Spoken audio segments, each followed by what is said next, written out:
What is up, everybody? Welcome to DFS by the Numbers. These are my Draftkings MMA picks for UFC Abu Dhabi. We have Umar Nurmagomedov going against Corey Sandhagen. Very, very good fight night card here. Fights are going to be taking place early in the day, which is going to be nice. And yeah, liking this card a lot. I think it's a really fun card. I think we got some fun fights. And yeah, looking forward to breaking it all down. Before we get into it, if you guys could like the video, subscribe to the channel. It is always much, much appreciated.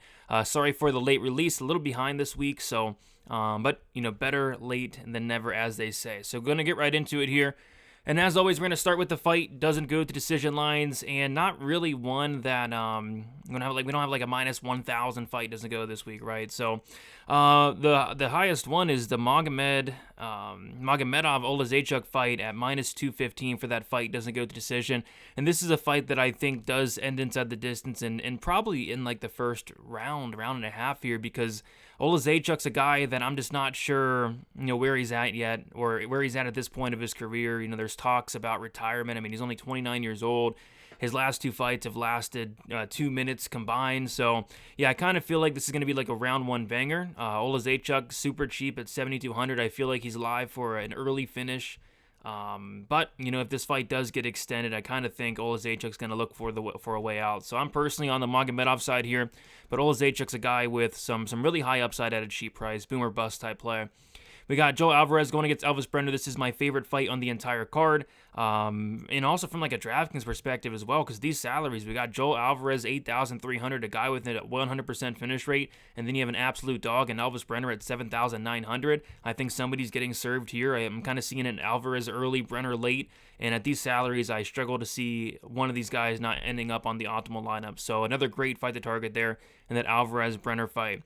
This next one, it's Fernandez Yaya, minus 200 for the fight, doesn't go to decision. This is like a one-sided fight for me. I'm not touching Muhammad Yaya. I don't think he's that great. And as far as Fernandez, I don't mind him. I'm personally picking him to win and win in the first round. And if that's the case, he's going to score well. There are some other fighters I do like a little bit more, but I don't mind some Fernandez. But I'm not getting to the Yaya side. And then we got Shamil Gaziev going against Dontel Mays. It is another minus 200 fight, doesn't go to decision. Another one-sided fight for me. It's Gaziev or pass. I'm not playing Dontel Mays, because if Dontel Mays does win this fight, like, it could be like the worst fight ever. Mays doesn't have much finishing upside. If Mays wins, it's probably a greasy, sloppy decision where he scores like 40, 50 points, even in a win. I just don't see much going on. But with Gaziev, this is a guy that could go out there and get an early finish, first round upside. If he gets on top of Mays, I think he can finish him as well. So Gaziev or pass for me, but another fight that I do personally think finishes inside the distance. I think all four of these have a good chance to finish, and all four of these are solid fights to target. Let's get to the core plays here. Speaking of Shamil Gaziev, he's right there to the right of me, or to the top of me. He's 9,100. I just think it's a good bounce back spot here. Going against Dontel Mays, he took a big step up in competition his last fight against Jairzinho Rozenstruik. Of course, that didn't go well, but he's now taken a giant step back down in competition to Shamil Gaziev, or to Dontel Mays. I think he can go out there and blitz Dontel Mays like he did in the Mark Day fight and get him out of there by knockout. I think he can get takedowns here if he does. We've seen Mays finished on the mat 3-4 times in his career. So, yeah, a lot of avenues here for Gaziev. He's 9,100, not too expensive, and I think he gets a first round or second round finish. Shar Magomedov, 9,000. Talked about him a little bit. I just don't think that Olazechuk has, much motivation at this point. Apparently, he's not with a team. He's not at a gym. Apparently, he's talking about maybe retiring after this fight, which you don't like to hear that at all, especially from somebody who's literally not even 30 years old yet. So I think Magomedov, as long as he doesn't get clipped early, should be able to put it on him, maybe hurt Olazechuk to the body and get him out of there. And I'm thinking it comes in the first or second round.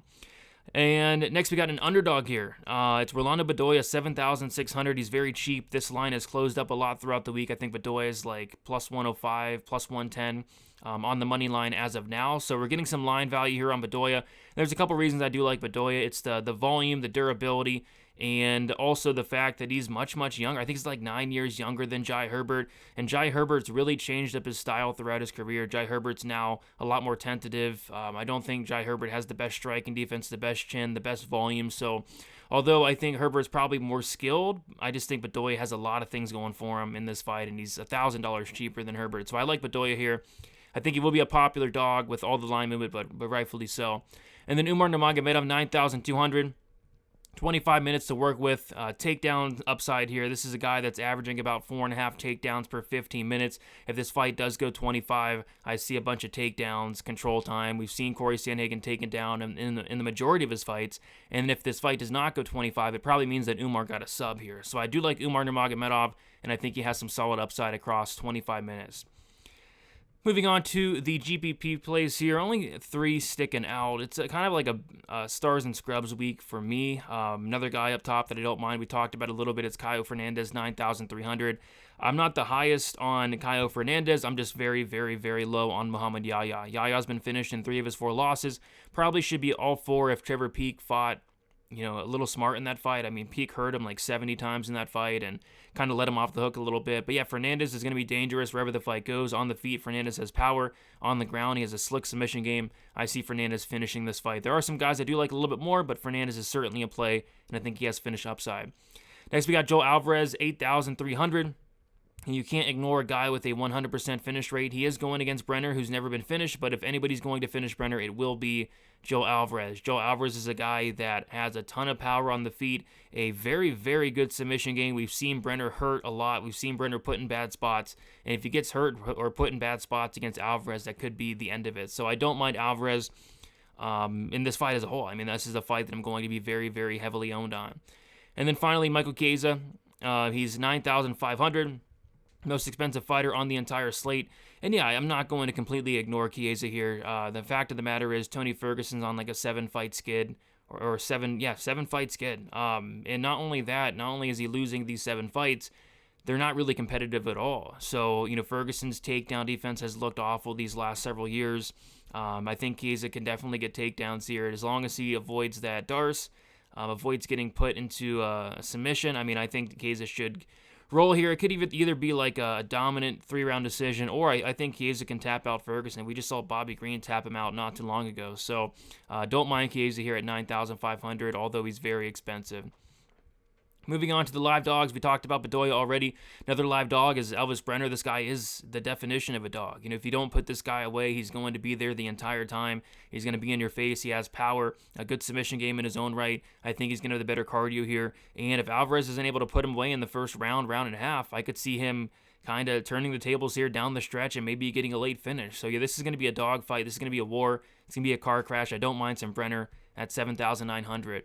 Marlon Vera, 7,800. I don't know if there's a ton of upside here from a scoring perspective, but in terms of a live dog, I think he's extremely live. I think this is a very, very close fight here. I think this fight can go either way personally. I think Vera has all the finishing upside, so if there is a finish in this fight, I think it's coming from the Vera side. But the most likely scenario, I think, in this fight is this fight goes to decision, probably like a split decision, and you're getting a $600 savings on Marlon Vera. So I think Marlon Vera could put up a decent score. I don't think he has like a massive ceiling or anything, but a decent score if he was to get a win, and maybe that's enough this week because I don't see a ton of dogs that I like this week. Dennis Tuoluen, 7,300. Very cheap here. First fight of the night. He's going against SD Dumas. And yeah, this is a guy who, he has I think like a 90% finish rate. The majority of those coming by knockout. I think all of those coming by knockout, actually. He has, no subs. So 90% finish rate, all by knockout for Dennis Tuoluen.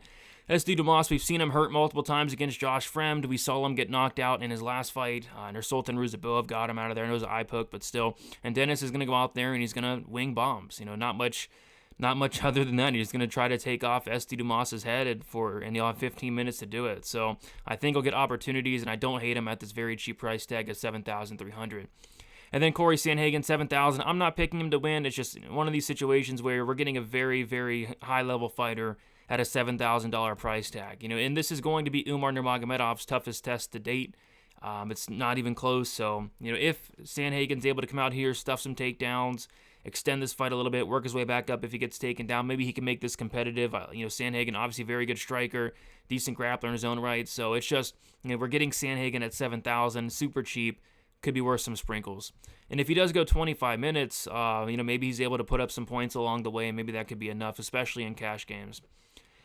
All right, moving on to the pump play, and it's going to be Tony Ferguson for me. He is 6,700, cheapest fighter on the slate. I think he is like Darce or bust here, but with that said, there's going to be some serious opportunities, I think, against Chiesa. Chiesa has been finished a lot a lot by submission. I think it's like 5 or 6 submission losses for Chiesa, and I think 3 losses by Darce choke, and Tony Ferguson has 3 wins by Darce choke in the UFC. So, you know, it's kind of all adding up outside of Tony Ferguson being on a 7-fight skid, just looking rough these days, 40 years old at this point. So, shot in the dark for sure, pump play, dart throw, but at 6,700, you know, Ferguson I think is worth some sprinkles this week.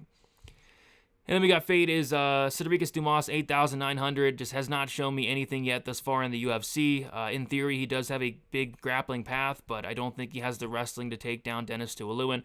Tuolumne, his takedown defense is actually good. It's just his ground game, the jiu-jitsu is like non-existent. But yeah, I don't think Cedricus is going to take him down easily. I think on the feet it's going to be very competitive. Cedricus Dumas has been like brutally low volume, hasn't really flashed much power in the UFC, so I'm fine with fading SD Dumas. I think we have so many great plays up in this 9K range that I think I'm fine with getting away from SD here.